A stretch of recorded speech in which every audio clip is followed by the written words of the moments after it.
À présent, la candidate est Anita Bodak. Merci. Anita, bienvenue. Bonsoir. Targeting innate immunity aging to fight lung cancer. Yes. Voilà le titre de votre thèse, que vous travaillez au laboratoire d'approche moléculaire du vivant avec les professeurs Freddy Radke et Étienne Mélan. Cette thèse, vous allez nous la présenter en français. Oui. Et en combien de secondes? 180. Oui, ça va, c'est bien. 180 seconds, c'est tout à fait ça. Donc, vous regardez ici, et puis ça va rouler, ça va partir. Attention, les 3 bips, profitez-en. Merci bien.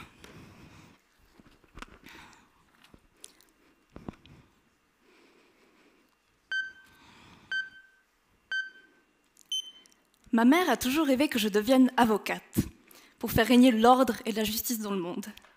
Aujourd'hui, j'aimerais lui expliquer, et à vous aussi, que c'est un peu ce que je fais tous les jours dans ma thèse. Tous les jours, je lutte contre la corruption, celle qui existe entre notre immunité et le cancer. Imaginez-vous votre corps comme une grande ville. Chaque organe représente un quartier qui est relié aux autres par des routes, nos vaisseaux sanguins. Sur ces routes, on peut trouver notre police locale, les globules blancs. Moi, je m'intéresse à un type particulier de globules blancs, ceux qu'on appelle neutrophiles. Notre corps en produit une grande quantité tous les jours, et il circule d'organe en organe pour tenter d'éliminer tout potentiel criminel qui pourrait nous nuire. Bactéries, champignons ou cellules tumorales. Malheureusement, certains de ces criminels, des cellules tumorales notamment, sont beaucoup plus compliqués à éliminer. Cela peut s'expliquer par le fait qu'elles mettent en place un réel système de crime organisé. En effet, de ce qu'on sait chez la souris, c'est que les neutrophiles, une fois arrivés à proximité de la tumeur, changent de comportement. Au lieu d'éliminer les cellules tumorales, ils commencent à coopérer avec elles. Ils leur facilitent des voies d'accès à la nourriture et les protègent du regard des autres cellules immunitaires. Le crime organisé peut donc persister, grandir et aller jusqu'à s'installer à d'autres quartiers de notre corps, créant ce qu'on appelle donc des métastases. Le crime organisé est donc à chaque coin de rue et on ne peut faire confiance à aucun policier. C'est là que moi, j'interviens, comme un justicier tapis dans l'ombre. Tout comme Batman, je n'ai pas de super pouvoir et j'essaie de trouver des armes pour lutter contre cette corruption. La première chose que j'ai voulu faire, c'était d'essayer de trouver quelle était la monnaie d'échange qui alimentait cette corruption.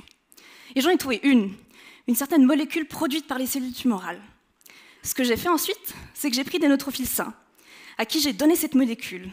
Et ce que j'ai pu observer, c'était le même changement de comportement que celui des neutrophiles corrompus à proximité des tumeurs. J'ai ensuite voulu tester plusieurs médicaments différents pour tenter d'empêcher ce changement d'arriver. Et un de ces médicaments a dépassé toutes mes attentes. Non seulement j'ai pu éliminer une bonne partie des policiers corrompus, mais j'ai également pu empêcher la corruption des nouvelles recrues, celles qui étaient encore capables d'éliminer les cellules tumorales. Grâce à ce médicament, j'ai pu baisser le taux de criminalité.